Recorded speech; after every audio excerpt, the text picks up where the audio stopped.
Welcome everybody to this episode of Nerd Squad where we talk about Kids WB Part 2. If you didn't check last week's episode, please do it because this is actually a continuation of that where we're going through 98 through 99. No, sorry, 97 through 98, sorry. Joining me tonight, as always, is the horror movie master himself, Trickster. How are you tonight? Good, man. How are you today? I'm good. I'm just ready to get this show on the road so we can talk some Kids WB. Sounds good to me. Yeah. You can hear me all right? Yeah, I can hear you. I didn't know if I was speaking too low or not. Okay. No, you're sounding good to me, buddy. Alrighty, let's get this started. Well, when we started off last week, September 13th, 97 through September 27th, 97, we had Animaniacs, your favorite, Superman, the animated series, the new Batman Superman Adventures. You remember that, any?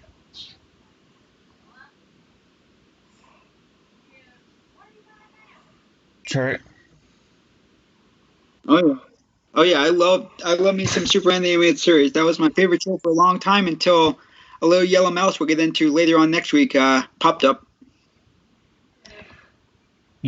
Little yellow mouse? The fuck are you talking about? Pikachu? Oh. Oh, I was talking about the new Batman Superman Adventures. Oh yeah, I just mean that was one of my favorite shows, and especially with Superman on it, which was my favorite until Batman Beyond came up. Alright. And then after that was a new show called The Legend of Calamity Jane. I don't remember that one, do you? I remember it a little bit. It really didn't get much traction because when it was starting up, it was animated very well, and I think Jennifer Jason Leigh was the main star for a little while until it got to be too much of an interference with her and her acting career. She was on there for a while, and then she became the producer. And really, before it started airing, the guy in charge of the WB and Kids WB, Jamie Kellner, decided to cancel it because he says there was no interest in it and he didn't like it. So how long did it last for? I think it lasted about a season, maybe like 13 episodes. I'll double check on that, but I can remember it lasting for a little while. But like I said, that he really pulled the rug out from underneath everyone, so much so that one of the women in charge of the show, she got so fed up that she took her retirement and just quit. She was just fed up with the shit. And then after that, we got Pinky the Brain, Animaniacs, and Sylvester and Tweety. We go to next week, and Calamity Jane is off the schedule. Yeah, I think that they found other time slots for it, but they really didn't promote it after that first week. I can remember seeing ads for it, but it just, like I said, never really got traction. I'm sure it got a whole season. It was probably one of those shows that popped up on Cartoon Network when it did. But the guy in charge of it, if it didn't interest him, he was just fed up with it. He said, "You're canceled no matter what," which is a bad thing to do. But, when you run the network, I guess you could say whatever you want. Like, Trek, I'm looking out. I don't see it anywhere. I don't even see it at 99. Did it get, like kicked off the schedule or something? It got 13 episodes. What I'm seeing here is that it got 13 episodes that lasted from September 13th, 1997 to June 26, 1998. So my guess is they just buried it somewhere that nobody else did. Nobody else knew about it. Yeah, because I don't see it anywhere on the schedule at all.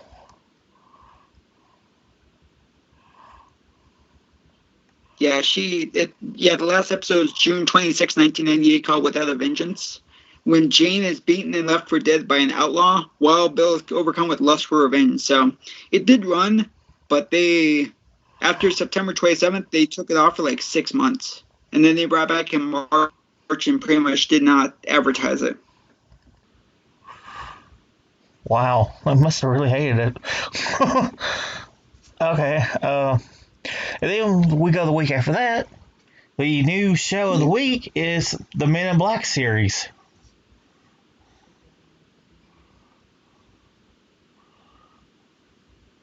Yeah, and I was a big fan of that one because it was right after I think the first movie came up.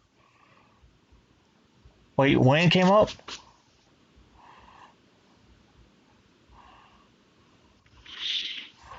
If I remember correctly, Men in Black the series began the same year, right after the movie debuted. October 11, 1997. And I think 97 was when the first movie came out. So it was like about 3 or 4 months later that debuted. Yeah, it says here it came on like October 11th, 97.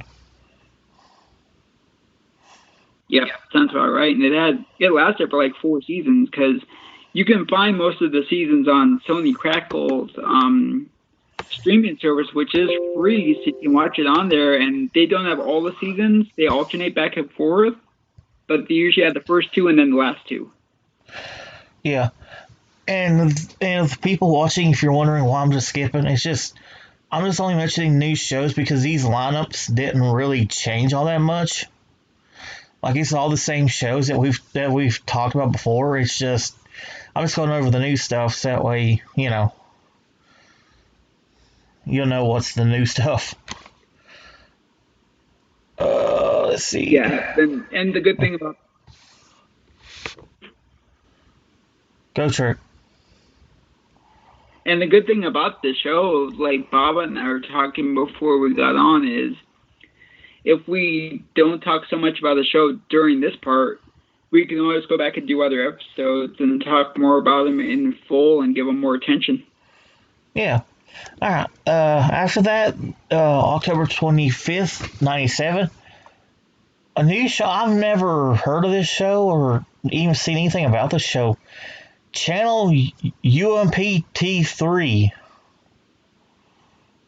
It was kind of a weird show. I vaguely remember it, but I'm not a big of a historian. It didn't seem to last that long. I think it was just one of those shows that they came up with to experiment in the early days of Kids WB. And if it had been a hit, it had been a hit. If not, they didn't really lose their shirts over it. It was just something to get the, because you said it's what, October, November? Oh, it went from October 25th to December 6th. Yeah, so it was just supposed to get them to the end of the year, really, it sounds like. And then the final lineup of 97 was, the usual suspects. So it was nothing new. Yeah. By the way, new Batman Superman Adventures was pretty damn good. I think it's on the animated series. Yeah, that was. Yeah, it's the album all together. It's really, really fun show. I didn't like some of the designs of the characters. Like, I didn't like how they goofed with the Joker's design. I thought he looked fine at the beginning anyway. They kind of made his eyes a little beady and stuff like that. And the first time I saw it, it kind of bothered me. I mean, it was just like, The way they drew Catwoman for the new series was kind of weird because she was like, when she was Catwoman, she was all pale and white, and then when she was Selena Kyle, she was all regular. So it's kind of weird, but I think the storytelling made up for some of the designs because it was really good, and they got away with quite a bit more than they did on Fox. Mm-hmm. So, May 16th, 98, our first movie is aired. Do you want to know what that is? Yeah, man, what was it? Batman Mr. Freeze Sub-Zero. That was a good one. I had that on videotape, and I got to get that the first day. That was very good. That's on the Blu-ray set, too, I think. Yeah, it is. That and Mask of the Phantasm. Yep. 2 of the best Batman movies in any media ever made. I mean, live action, animated, voice acting. I thought they were two of the best ones because they put thought into it, and they didn't just screw around there. They actually had a detailed message, and they kind of bridged the gap between the last of the animated series on Fox and when they came back on Kids WB, which is very hard and very rare to do. Dude, I still remember those promos for that movie for Sub-Zero. I thought it was a Mortal Kombat thing at first. I just remember because it was Mr. Freeze. Mr. Freeze, they were going crazy. There were a couple of teaser trailers, like what they did with Return of the Joker in about a year or two later when they were putting that movie out, and how big the fervor was for that one. Did Sub-Zero get a theater release like Mask of the Phantasm did, or did it go straight to TV? It went straight to VHS and TV because Mask of the Phantasm was not a big, huge hit on theater screens. So they were trying to branch out and do animated stuff straight to video anyway, and this was their first one. It was very successful, so they were happy with what they did. Oh, okay. I still haven't seen Mask of the Phantasm or Sub-Zero yet. They're both really good. I mean, Phantasm is more of a prequel thing that explores his origins and why Phantasm is obsessed with him. And they have a lot of good twists and turns in there. Sub-Zero was good. I thought it could have been a little bit better, but I think they just wanted to get it out so they could bridge the gap, like I said before. But it was very good. I mean, if you watch them now, you could see that they were reaching another level with these shows, with these movies. Yeah, like I've got the Blu-ray set just sitting over there. I just haven't had time to. I might have to do that tonight. They're definitely worth it. I mean, don't go in expecting the perfect Batman movies, but they're fun movies. Especially Phantasm was really fun. Okay. Moving on. July 4th, 98. I saw this. I mentioned this a track before we started recording.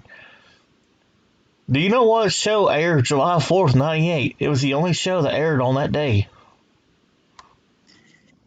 What was it again? I remember you told me, but go ahead and tell the watchers. Animaniacs. Hey, I give them credit.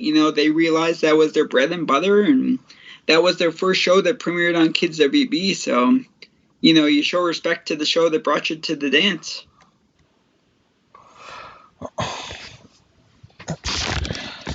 And we finally have our new show. We finally have a new show on here. August 29th, 98. Marvin the Martian Mini Marathon.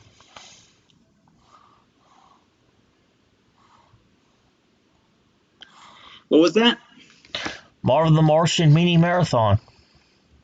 Oh, nice. Yeah, he was always a favorite of mine, and especially when he would talk. I can't do his voice. I think our friend JP could do his voice. A kaboom! A mighty big kaboom! Yeah. Yep, pretty much. I mean, just a simple character that was fun. I remember when Space Jam came out, I thought he was going to be the villain for Space Jam. Boy, was I shocked. He was actually one of the good guys. Yeah. And if y'all don't know who he looks like, he's here. Let me keep talking while I find a picture of him. Yeah. For our wonderful viewers. This 98 was a very good year for Kids WB. I can remember that, but this is really when it started to kick in high gear. We had Animaniacs on, Pinky and the Brain. We had Men in Black. We had Batman, Superman. We had the good stuff. I mean, people look at Pokemon as when the network started to heat up, but I thought the lineup was always good. I mean, they put good shows on, and just with good shows with good writing, and that was before Pokemon was on, so they really took advantage of their audience being there. Yeah. It's one of the reasons I missed the lineup still, because I was telling our friend Ronnie Lee last night when I put out that tweet, I said that you could put any of those shows on from any time in the Kids WB's existence, and they would gel no matter what. It didn't feel awkward. It didn't feel stupid or ridiculous. It felt like it was a good lineup that they actually paid attention to what the people wanted to watch. Yeah. Yeah, keep talking, Trent. Cool.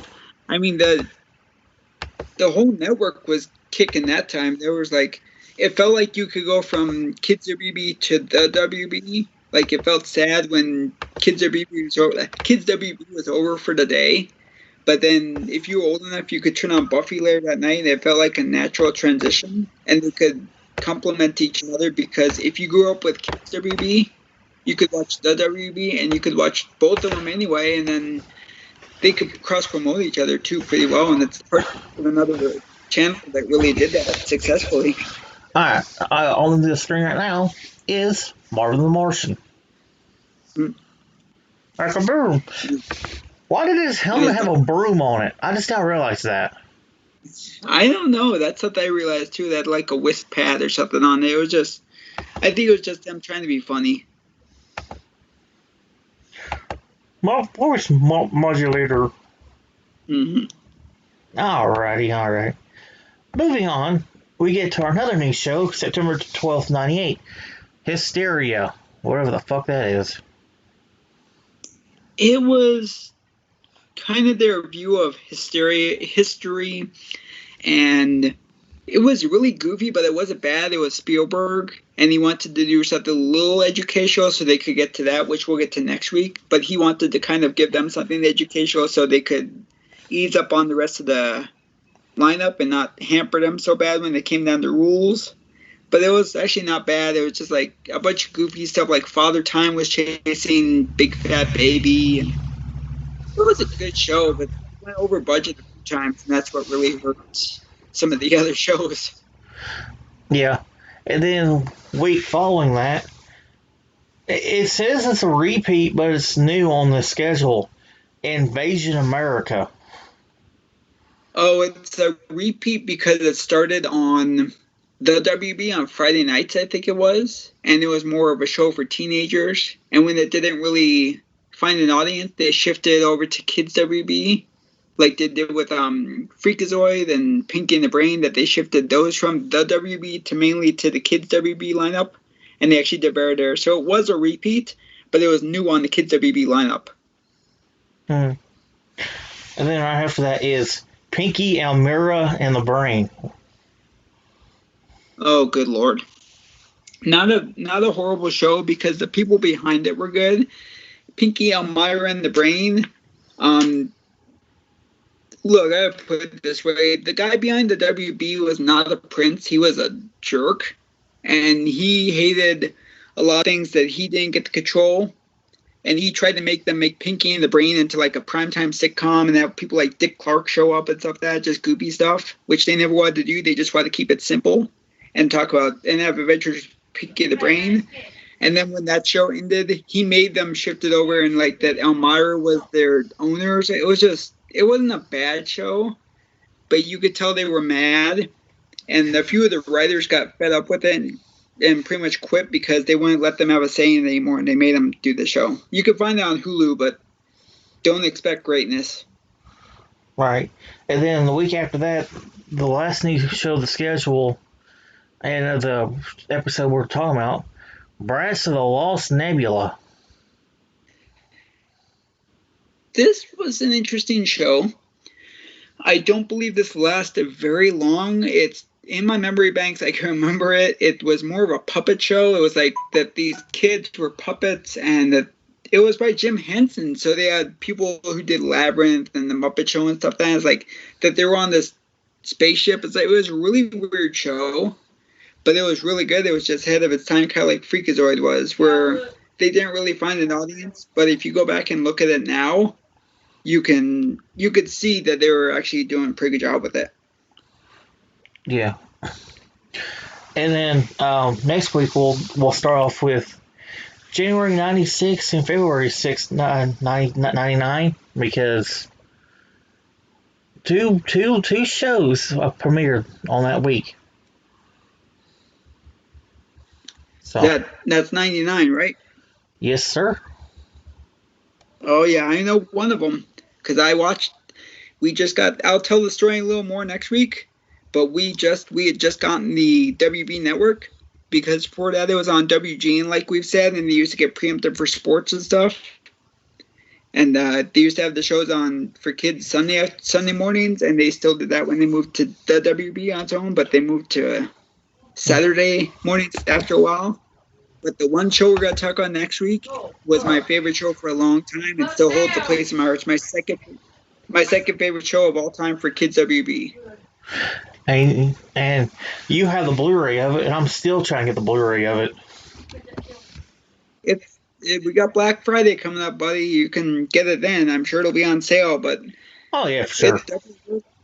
It's definitely worth Blu-ray. It was worth watching on DC Universe until they shut that down. And with that, we will end the show here. Next week will be the finale of Kids WB because we will want to go to Fox Kids next. So next week will be the end of this, the impact of the EI and what that was pertaining to it. And it's going to be a longer episode next week, so be prepared. It could be an hour. It really could. Who knows? So with that being said, check out all of our stuff here on the Horny Goat. Check out JP's stuff, Heather's, Gina's, our Horde tournament that's currently going on right now. And yeah, we will see you guys next week with the next episode of Nerd Squad. Trek, is there anything you want to say before we go? Jamie Kellner sucks. No, it just, great network, and we're coming to the end of it, but we got ideas for the future where we'll go back and revisit and have a good time, talk about shows more in depth, and trust me, there's a lot of the shows to talk about, and we're going to have fun doing it. Mm-hmm. All right, see you guys next week.